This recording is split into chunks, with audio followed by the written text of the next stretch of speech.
Hi, you are watching the Times News.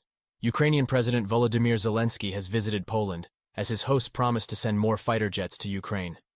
President Andrzej Duda said he would send Poland's remaining fleet of MiG-29 jets, if there is still such a need. Mr. Zelensky thanked the country for its support against Russia's invasion. It came as Russian President Vladimir Putin accused Western intelligence services of being involved in terror attacks on Russia. Speaking at the Kremlin Security Council, Mr. Putin did not give any evidence but said, "There is every reason to say that the resources of third countries, Western intelligence services, are engaged in the preparation of such sabotage and acts of terrorism." Mr. Zelensky arrived in Warsaw on Wednesday morning, marking his first official visit to Poland since Russia's invasion of Ukraine last year. Poland has been a key ally in supporting Ukraine and is usually at the forefront in pushing for arms supplies to its neighbor. It was the first country to pledge Leopard 2 tanks to Ukraine, and on Wednesday committed more Soviet-era MiG-29 fighter jets.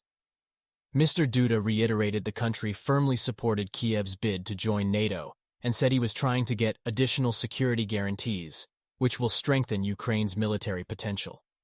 Earlier, NATO Secretary General Jens Stoltenberg said that for Ukraine to join NATO, the country would have to be independent and democratic, two criteria currently unable to be fulfilled as a result of Russia's invasion. Russian President Vladimir Putin has previously used Ukraine's desire to join NATO as a justification for the invasion. Mr. Zelensky's visit came as Poland's agriculture minister resigned, as farmers complain about cheap Ukrainian grain. Poland has been gripped by a wave of protests over the fact that Ukrainian grain is reducing the market price of Polish grain, and farmers argue the EU should provide assistance. Agriculture Minister Henry Kowalczyk said his decision to resign was prompted by a recent EU proposal to extend the tax breaks on imports of the Ukrainian grain. He said he did not believe the basic demands of the farmers will not be met by the Commission, after Warsaw requested assistance from the EU to minimize the impact of Ukrainian grain on the market. Mr. Zelensky also addressed the issue during his visit, telling reporters that he expected decisions soon that would alleviate the farmers' anger. "We have found a way out," he said. "I believe that in the coming days and weeks, we will finally resolve all issues as there cannot be any questions, any complications between such close partners and real friends as Poland and Ukraine."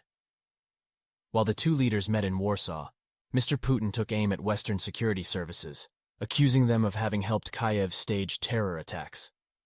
He also accused Ukraine of committing crimes against Russian officials and journalists with the help of Western resources in a televised meeting with officials. Mr. Putin's comments come just 3 days after the death of pro-military blogger Vladlen Tatarsky, who was killed in St. Petersburg.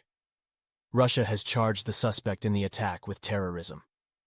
So these are all the latest developments so far that I presented to you. If you like my news, so please subscribe to my channel. See you in the next video. Goodbye.